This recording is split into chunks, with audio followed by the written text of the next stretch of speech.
Bonjour à tous et bienvenue dans le podcast de ProductiveYou, le podcast qui vous donne des trucs, des astuces et des pistes de réflexion pour vous permettre d'être plus organisé, pour trouver votre essentiel et le réaliser avec efficacité, et ainsi créer votre vie avec intention.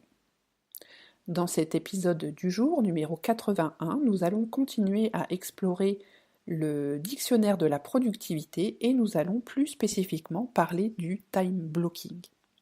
Je suis désolée par avance si le son n'est pas aussi bon que d'habitude, j'en suis à la 5e prise, j'ai dû changer de micro, et celui-ci n'est pas aussi performant que le Yeti que j'utilise habituellement.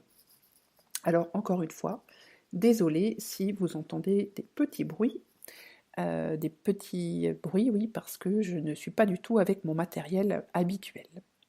Vous retrouverez toutes les notes de ce podcast sur le blog productiveyou.com dans la rubrique podcast et n'hésitez pas, pour ceux qui sont exclusivement des auditeurs du podcast, à aller de temps en temps relire les notes parce que déjà je mets des liens, je mets aussi des photos comme par exemple la semaine dernière quand je vous ai parlé de mon immense calendrier annuel, je vous ai mis carrément une photo dans l'article pour que vous puissiez voir à quoi il ressemble.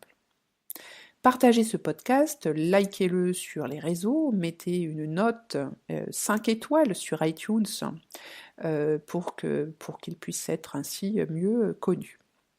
Et rejoignez la communauté de ProductiveYou sur Facebook, Twitter, Google, Instagram ou Pinterest, ou encore soutenez ProductiveYou via la plateforme Tipeee. Si vous souhaitez m'encourager, c'est tout à fait possible et je vous en remercie par avance. Si vous me suivez sur les réseaux sociaux et notamment sur la page Facebook, vous savez que j'organise du 13 au 18 novembre 2017 un web sommet sur le site organizel.com. Ce sommet est dédié aux femmes. Pendant 6 jours, je vais mettre en ligne 3 vidéos d'interviews de femmes inspirantes qui vont parler de femme à femme de sujets extrêmement intéressants sur le rangement, l'organisation, la carrière et la maternité, mais aussi de sujets de développement personnel comme de la méditation, du minimalisme, du feng shui ou de Hygge. Donc un programme assez complet pendant 6 jours, et donc n'hésitez pas à vous inscrire sur la plateforme organizel.com afin d'être tenu au courant de la mise de l'ouverture de la vente de l'accès à cette conférence. Alors aujourd'hui, on a dit qu'on parlait du time block. Donc un time block, c'est un bloc de temps qui est consacré à une seule activité. C'est un rendez-vous avec soi-même. Si on reprend la définition que je viens de vous donner, donc on commence par un bloc de temps, c'est-à-dire qu'il a un début, il a une fin, il est clairement indiqué dans votre agenda. La durée vous appartient, ce peut être 10 minutes comme 3 heures. Il peut être unique dans votre semaine ou vous pouvez avoir plusieurs blocs de temps dans une journée ou dans une semaine. Ce bloc de temps peut être récurrent, tous les jours à la même heure par exemple. Suite de la définition, c'est un temps consacré à une seule activité. Il y a le verbe consacrer dans lequel on a sacré et c'est vraiment sacré. C'est le secret du time blocking, c'est qu'on va vraiment batailler pour ne faire qu'une seule activité. Et afin de rester concentré sur cette activité, on va délibérément s'isoler de tout ce qui nous entoure, couper toutes les notifications et sonneries qui pourraient nous déconcentrer. On se rappelle de l'impact négatif des interruptions qui affectent fortement notre productivité. Alors on met tout en œuvre pour que rien ne vienne perturber ce moment. Quant à l'activité, c'est de votre choix. Ce peut être votre tâche prioritaire du jour. Ce peut être des minutes ou des heures consacrées à mener un projet de longue haleine. Pour une maman qui élève ses enfants, ce peut être quelques heures, pendant que les enfants sont à l'école, qu'elle va consacrer exclusivement à un projet ou à créer sa petite entreprise. Pour un employé, ce peut être 30 minutes le matin, en arrivant avant ses collègues, qui seront consacrés à la tâche la plus importante du jour. Pour un commercial ou un entrepreneur, ce peut être une heure quotidienne consacrée à la prospection de potentiels clients. Mais ce peut aussi être 30 minutes bloquer dans votre agenda tous les jours pour faire du sport, pour méditer, pour lire ou pour jouer avec vos enfants. Tout dépend de ce qu'est la priorité dans votre vie.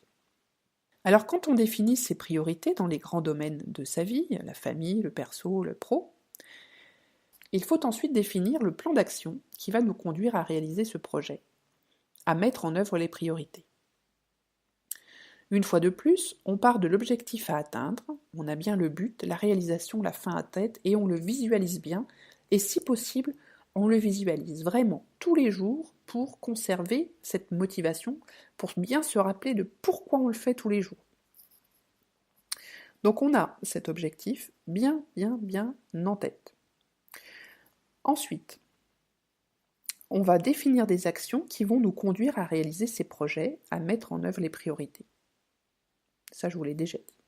On va procéder avec un rétro-planning.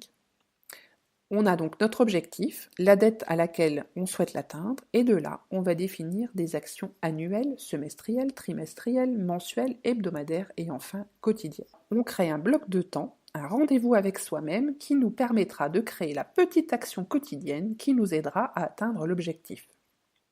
Parce que si on fixe juste un objectif sans plan d'action, en se contentant d'essayer de caser quelques minutes ici et là, les chances sont fortes qu'on ne parvienne pas à l'objectif dans les temps. Ou bien, on va partir sur les chapeaux de roue au début, avec une super grande ambition qui sera beaucoup trop grande par rapport à ce qu'on veut faire, et on va abandonner en cours de route. Ou bien encore, on ne fera rien pendant un grand moment, on verra d'un seul coup l'échéance approcher, et on voudra s'y mettre comme un fou ou comme une folle pour essayer de l'atteindre, et c'est pas sûr que ça marche. Donc on va essayer de ne pas être trop ambitieux pour commencer.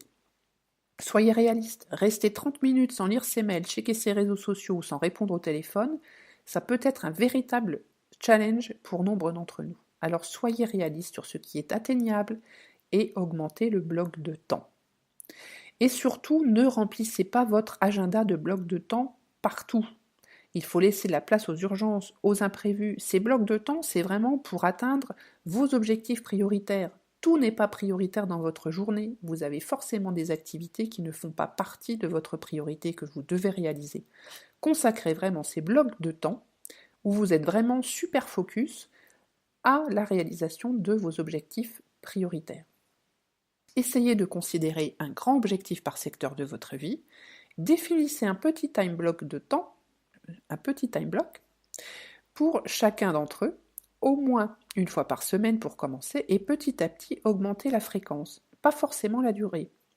Le secret, c'est la régularité. C'est ce qu'on nous dit quand on se remet au sport. Il vaut mieux faire un peu tous les jours que 3 heures une fois par mois. Idem pour son alimentation. Vaut mieux la surveiller tous les jours qu'une fois par semaine. Là encore, on est vraiment dans l'utilisation de la technique des petits pas, et chaque petit pas régulier compte sur la durée.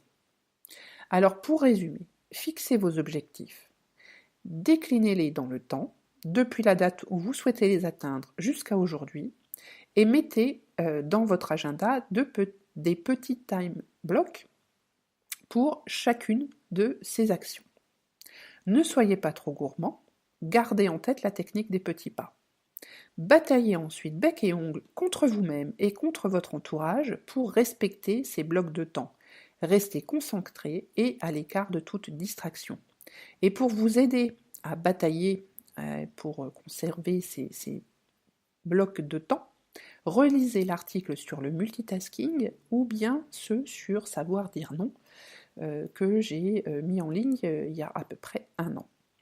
Je serais ravie d'échanger avec vous sur Twitter ou Facebook, qui sont les plateformes que j'utilise le plus, pour savoir comment est-ce que vous avez mis en œuvre ces petits blocs de temps dans votre agenda et quels sont les bienfaits qu'ils vous ont apportés. N'hésitez surtout pas, je vous attends.